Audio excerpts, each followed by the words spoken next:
오늘 본 말씀을 가지고 성도의 견인에 대한 확신이란 제목으로 말씀을 나누겠습니다.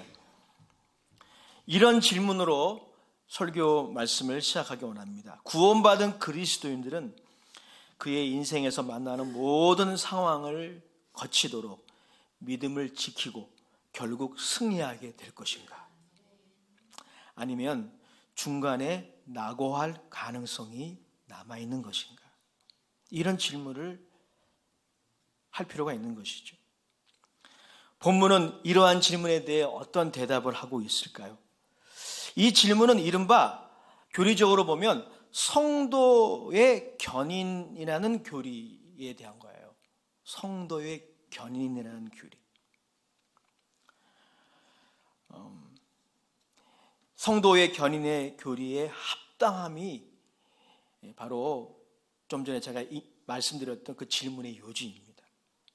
이 성도 견인론이라고 하는 것은 구원받은 그리스도인들이 결국은 최후 승리를 할 것이다.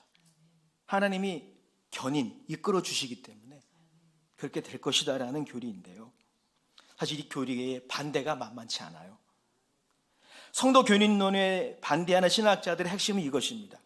이 성도 견인론은 성도들로 하여금 영적인 태만에 빠지게 할 것이다. 태만. 어차피 최후 승리를 할 것이니까. 이런 생각을 하게 해서 현실 속에서 믿음의 선한 싸움을 해야 하는데 영적으로 태만하게 만들 것이고 게으러지게 만들 것이다. 그리고 도덕 불감증도 가져올 것이다 라고 반론을 제기하고 있습니다. 이 반론도 일리가 있는 거예요. 두 입장 다, 그러니까 성도 견인론을 지지하는 입장과 반대하는 입장 다 일리가 있는 그런 견해입니다.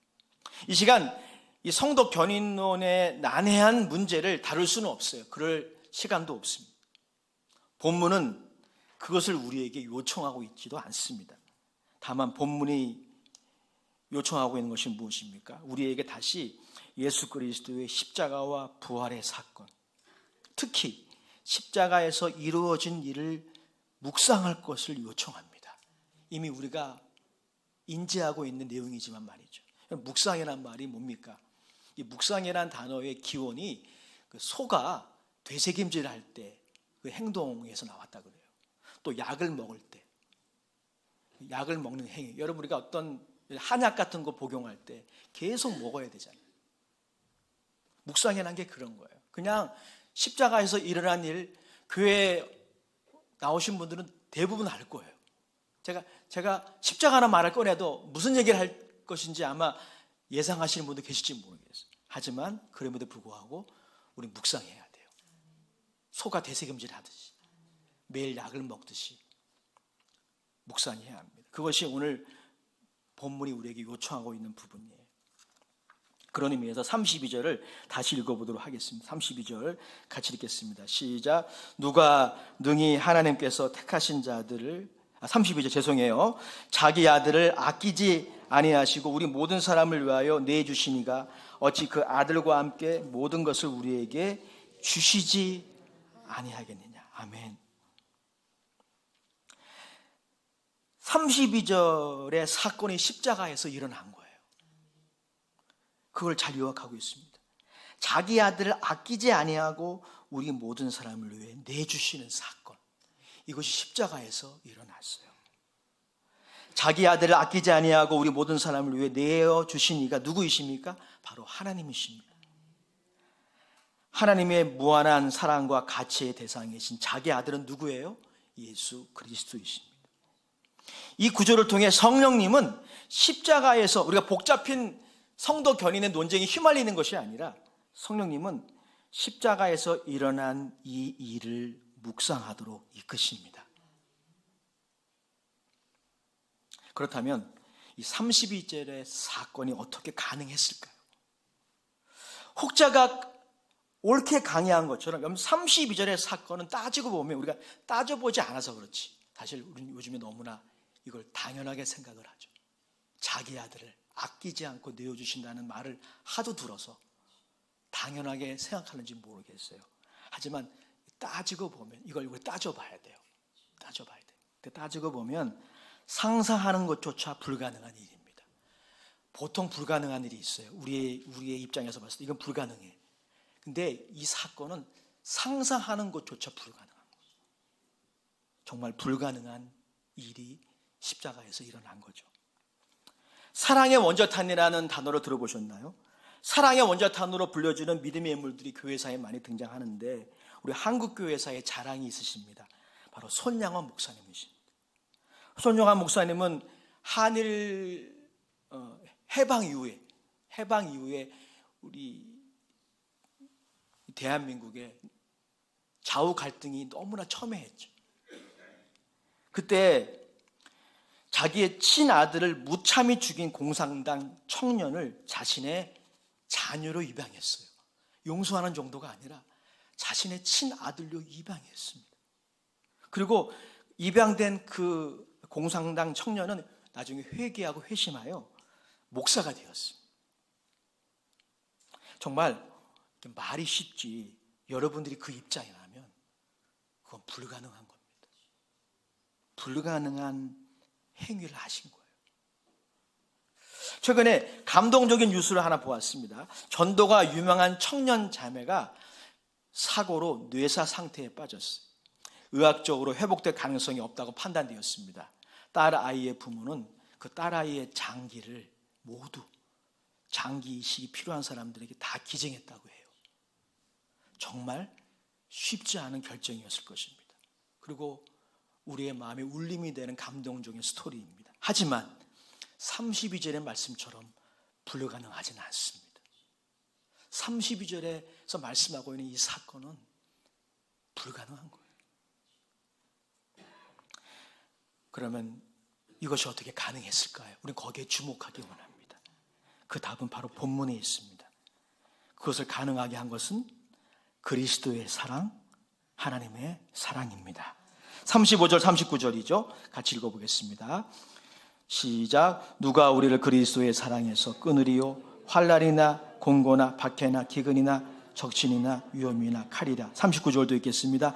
높음이나 깊음이나 다른 어떤 피조물이라도 우리를 우리 주 그리스도 예수 안에 있는 하나님의 사랑에서 끊을 수 없습니다. 예수 그리스도를 통해 나타난 하나님의 사랑, 성령을 통해 우리의 마음에 부어주시는 하나님의 사랑이 이것을 가능하게 했다는 거예요. 다른 것으로는 가능하지 않습니다. 하나님의 사랑으로만 가능한 거예요. 요한일서 4장 10절에 보면 사도 요한도 이 하나님의 사랑에 대해서 이렇게 말씀을 전하고 있습니다. 요한 1서 4장 10절 다 같이 읽어볼까요? 시작. 사랑은 여기 있으니 우리가 하나님을 사랑한 것이 아니요 하나님이 우리를 사랑하사 우리 죄를 속하기 위하여 화목제물로 그 아들을 보내셨습니다. 아멘. 우리는 여기서 이 로마서 본문과 또 사도 요한의 편지를 통해서 중요한 주제 하나에 도달합니다. 하나님의 사랑은, 한번 따라합시다. 하나님의 사랑은 불가능을 가능하게 한다. 아멘. 십자가에서 불가능한 일이 일어났어요. 여러 일이 있지만 그 일을 이야기해도 정말 시간이 부족하지만 한 가지 불가능한 일을 소개하기 원합니다. 그것은 뭐냐면 하나님의 아들의 유기가 일어났어요. 유기라고 하는 말이 무슨 말입니까? 한자 말이죠. 좀 점잖은 말로는 소외당하다, 소외시키다. 이게 유기고요. 좀 더 적나라한 말은 버리다예요. 버리다. 십자가에서 그 일이 일어났어요. 하나님의 아들의 유기가 일어났어요.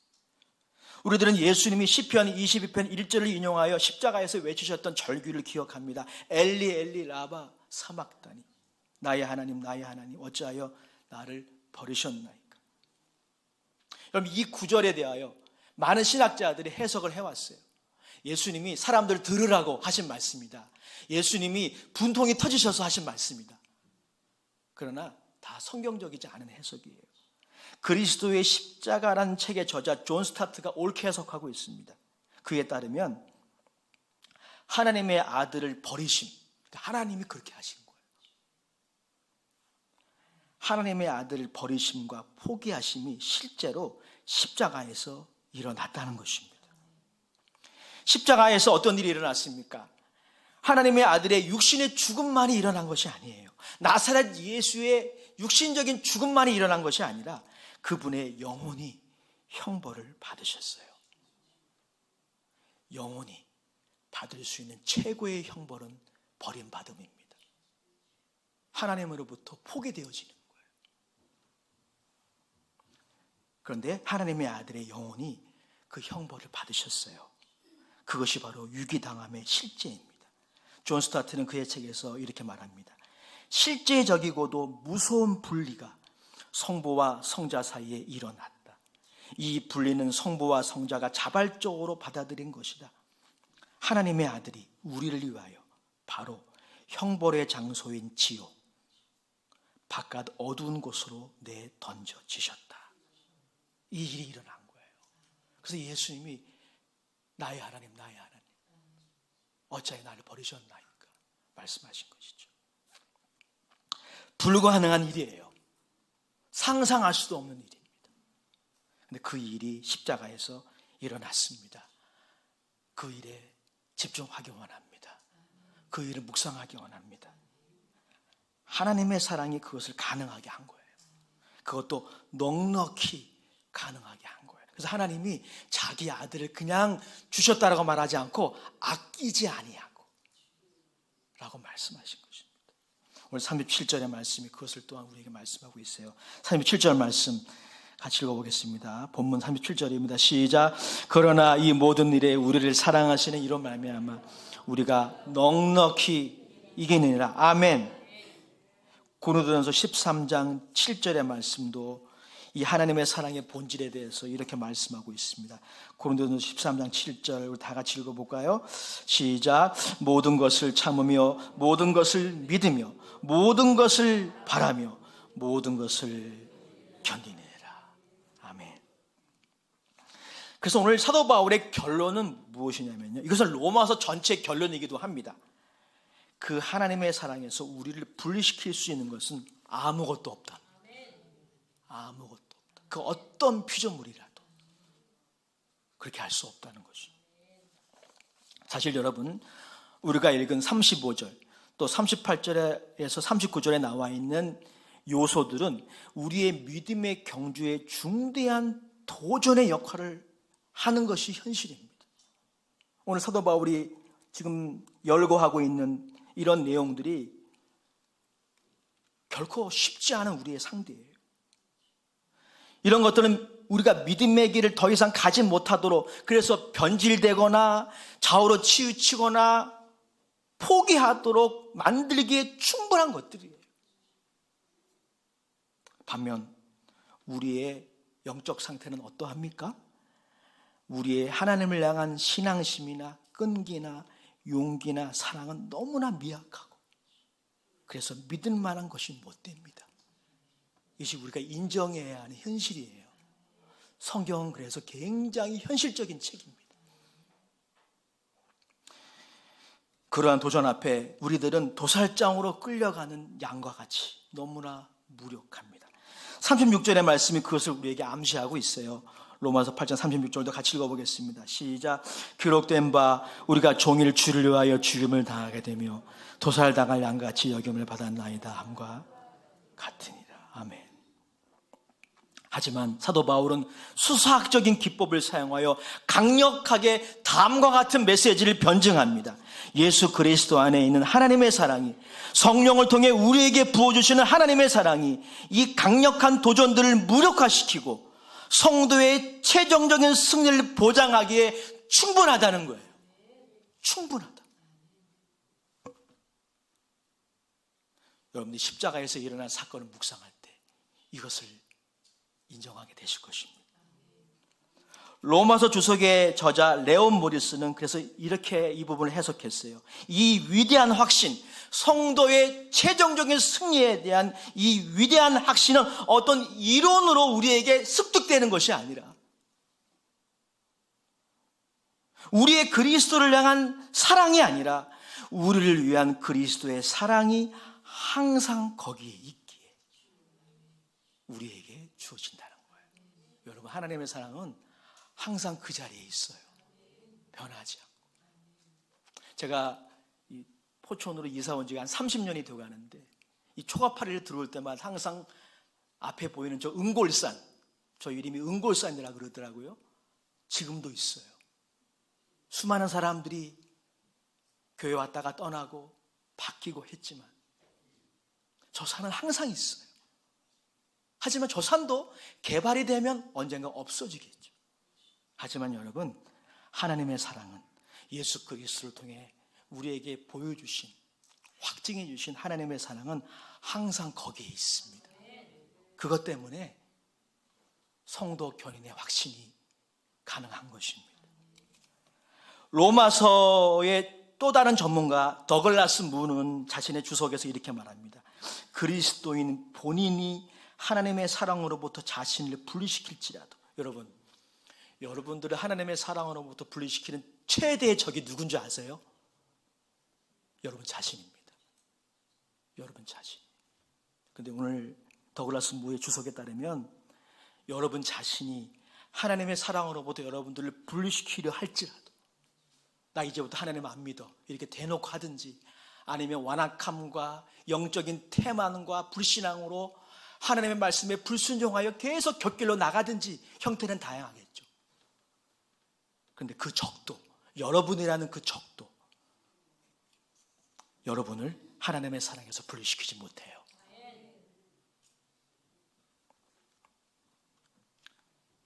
하나님의 사랑과의 씨름에서 이길 성도가 없습니다. 여러분 기억하세요? 하나님하고 씨름해봤자 소용없습니다. 소용없습니다. 혹시 여러분 중에, 저에게도 그런 요소가 있을 거예요, 여러분 중에 하나님과 힘겨루게 하는 그런 부분이 있습니까? 하나님은 자꾸 초대하시는데 오지 않는, 그 은혜의 보좌 앞으로 오지 않는 그 끈질김으로 하나님과 씨름하는 분들 혹시 계세요? 빨리 승복하세요. 하나님과의 싸움에서 이길 인생이 없습니다. 하나님의 사랑이 자기 아들을 아끼지 않고 주시기까지 불가능을 가능케 하셨어요. 그 사랑을 이길 인생이 없습니다.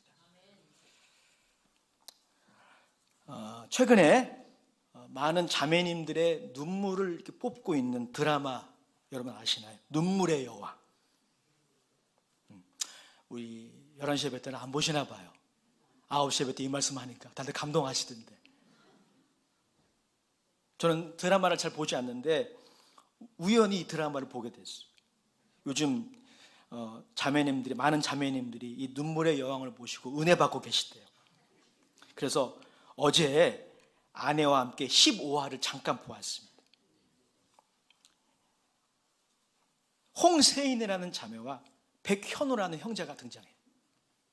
근데 이 홍세인이라는 자매와 백현우라는 형제가 서로 사랑하는 사이, 결혼했다가 이혼을 했는데 다시 재혼을 해서 더 끈끈하게 사랑하고 있는데, 이 홍세인이라는 자매가 불치병에 걸렸어요. 그래서 수술을 받아야 되는데 그 수술을 받으면 낫는데 기억 상실증이 된 것이죠.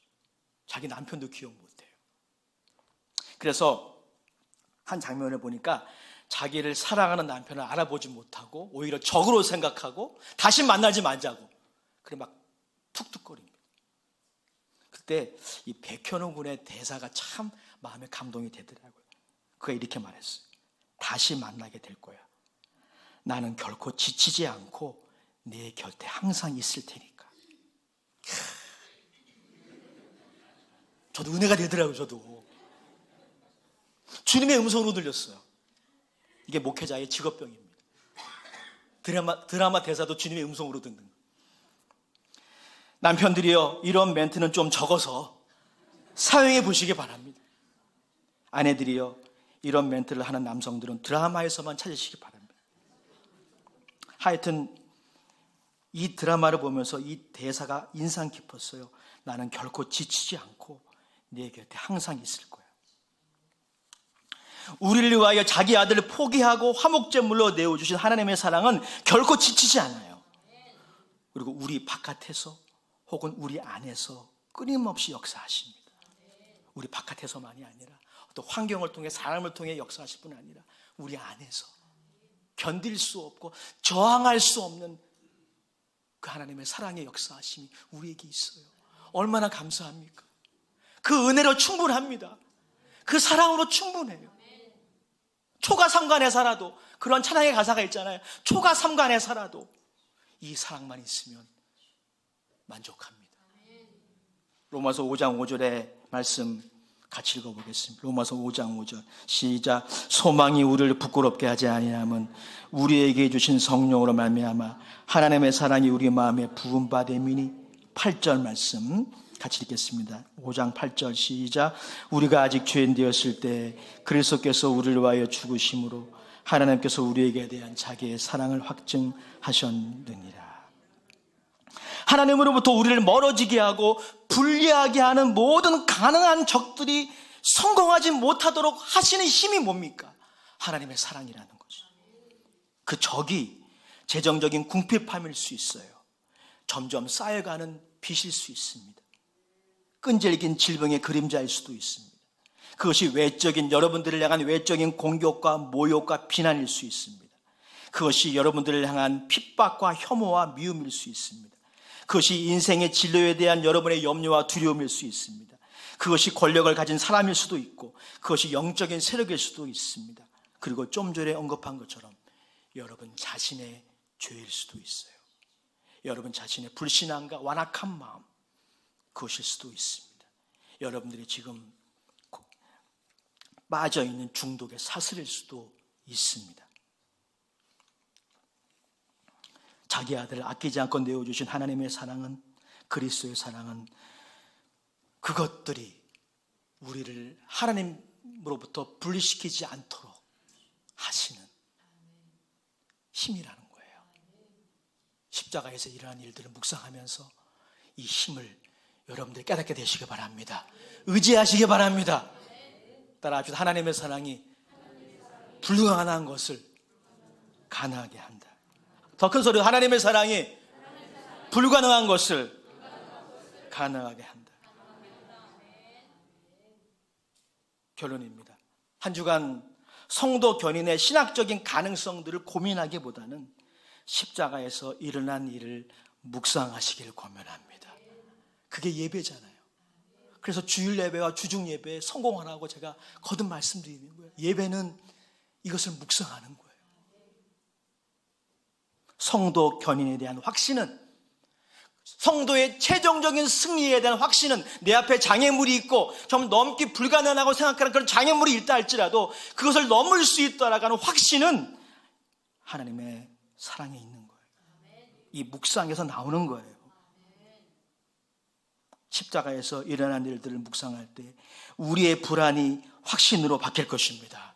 우리의 두려움이 평안으로 바뀔 것입니다. 또한 우리의 확신이 자만이나 영적 태만으로 이어지지 않게 할 것입니다. 어찌 그리스도의 십자가를 묵상하면서 계속 범죄할 수 있단 말입니까? 그거는 말도 안 되는 거예요. 어찌 그리스도의 십자가를 묵상하면서 계속 하나님을 거역할 수 있단 말입니까? 그것도 말이 되지 않아요. 우리가 성도 견인의 확신을 누리지 못하는 이유는 하나님의 손이 짧아서가 아니라 십자가에서 일어난 일들을 아직 우리가 충분히 이해하지 못하기 때문입니다. 그래서 마지막으로 마틴 로이드 존스 목사님의 로마서 강해에 나와 있는 이 부분에 대한 해석을 제가 읽어드리고 오늘 설교를 마치려고 합니다. 그는 이렇게 말했어요. 하나님이 십자가 위에서 하신 일이 그것을 보장하는 것입니다. 성도의 최종적인 승리를 보장한다. 만일 자기 아들을 내어주셨다면 그는 그 밖에 다른 모든 일을 하실 거예요. 분명히 그는 그 아들과 함께 모든 것을 은사로 주실 것입니다. 우리들의 견인을 위해 필요한 모든 것은, 우리들이 필요로 할 수 있는 모든 은혜, 우리가 가지게 될 모든 은혜를 받게 될 것입니다. 나의 환경이 어떠하든지, 내가 어디 있든지 간에, 내가 어떠한 시련을 만나든지 간에, 어떠한 환난과 고통을 당하든지 간에, 내가 아무리 약하다 할지라도, 내가 어떠한 죄를 지었다 할지라도 그것에는 하등의 차이를 가져오지 않는 것입니다. 나를 위해서 자기 아들을 은사로 내어주신 분이 나에게 모든 것을 값없이 주실 것입니다. 기도하겠습니다. 하나님, 오늘 고개 숙여 기도하는 하나님의 종들이 한 주 동안 묵상하게 하옵소서. 십자가에서 일어난 일, 자기 아들을 아끼지 않고 우리 모든 사람을 위하여 내어주신 그 하나님의 사랑을 묵상하게 하셔서 우리 사랑하는 귀한 종들이 이 확신 가운데 믿음의 경주를 계속하게 하옵소서. 우리 중에 믿음의 경주를 하다가 영적인 태만과 게으름과 또 좌우로 치우친 사람들 혹시 있습니까? 십자가에서 일어난 일들을 묵상하며 이 확신 가운데 다시 일어나 그 믿음의 경주하도록 도와주시옵소서. 오늘 우리가 고민하고 우리가 불가능하다고 여기는 그런 문제들을 주님께 내려놓습니다. 주님, 성령을 통하여 우리에게 이 확신 허락하여 주시옵소서. 예수님의 이름으로 감사하며 기도드립니다. 아멘. 우리 찬송 300장 통합 찬송